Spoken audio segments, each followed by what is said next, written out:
Did you get one of these, Ms. Mukapade? I did. Okay.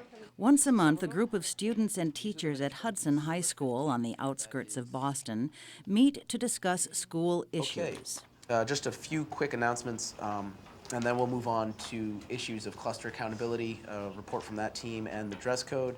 In this community council, when it comes time to vote, students have the final say over everything from the school's dress code to the menu in the cafeteria. I'm fuzzy on the when there's conflict, how is the resolution actually worked out? These are all simple majority procedures. Okay. It's not defined. So Normally, when you think of the classroom, if the teacher says something, you normally think of it as right.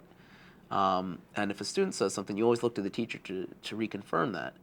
However, in community council, it's now whoever says it, it's automatically valid. The community council decided that there would be no credits, but still Dr. Berman wanted some sort of accountability.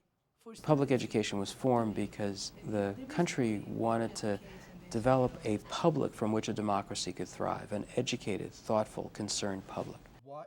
That's, I think, the primary mission that we still have in public education.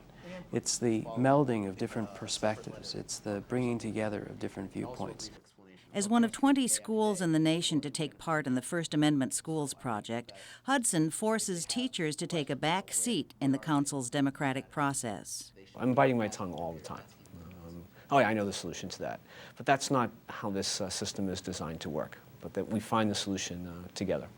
Move to a straw vote. All those in favor? For a school of 1,000 students, it's a challenge to get everyone to come together around any issue. Unanimous. Motion passes. So the school decided to break the student body down into groups of 100. Called clusters, the self-organized groups meet one period each week to pursue non-academic interests. Everything from soup to nuts. I messed up again.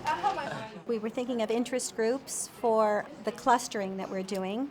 And so we thought, well, why not have them knit hats for the homeless? And we put out some sign-up sheets, and someone came and said we had to stop the sign-up sheets because so many kids were signing up.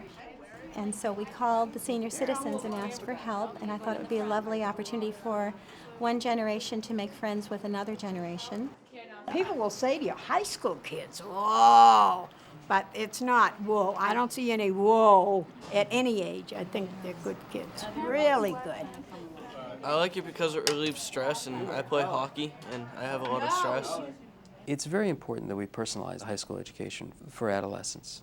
They're at a time when they need not only the academic skills and knowledge that they're learning, but they need to be an environment that's a caring environment. We need more berries. In the wellness cluster, students practice everything from meditation to meal preparation. This group over here is trying to make healthy ways to cook, something that'll give them nutrient value. Our interest group gives them opportunities, and they get involved in something that they're passionate about, hopefully, and in our case, it's the idea of wellness. To allow students the freedom to pursue their passions on their own schedule, Hudson created the virtual high school. For Zoe McNealy, it means being able to pursue her Olympic skating dreams in the morning and her coursework any time of day or night.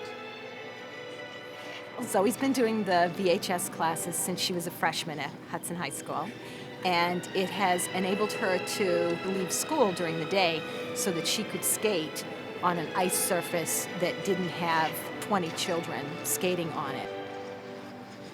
I can log on anywhere that has internet access. So it allows me to either access the work at competitions, or I can access it when I come home and get the work done that I missed without really missing anything. Virtual High School is now a consortium of 364 high schools in the U.S. and 18 foreign countries, offering more than 200 courses over the internet. We wanted to provide opportunities for students to take advanced courses, to take specialized courses, to try to accelerate their learning. This is almost like a textbook. All my controls are here. For Zubin Patel, VHS means taking advanced computer science courses like cryptography at home.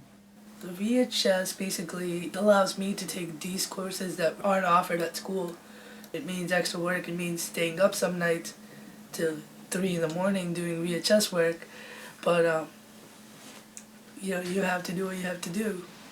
While the virtual high school allows students to explore courses that aren't normally offered at Hudson, It is no substitute for real-world lessons learned there every day. Could you do a bit of background information? I don't believe you can have a completely virtual education. Then I think the social environment of the high school is an important environment. I think it's important that we mix the two. The council lived a lesson in the First Amendment when it considered the rights of a student conservative club.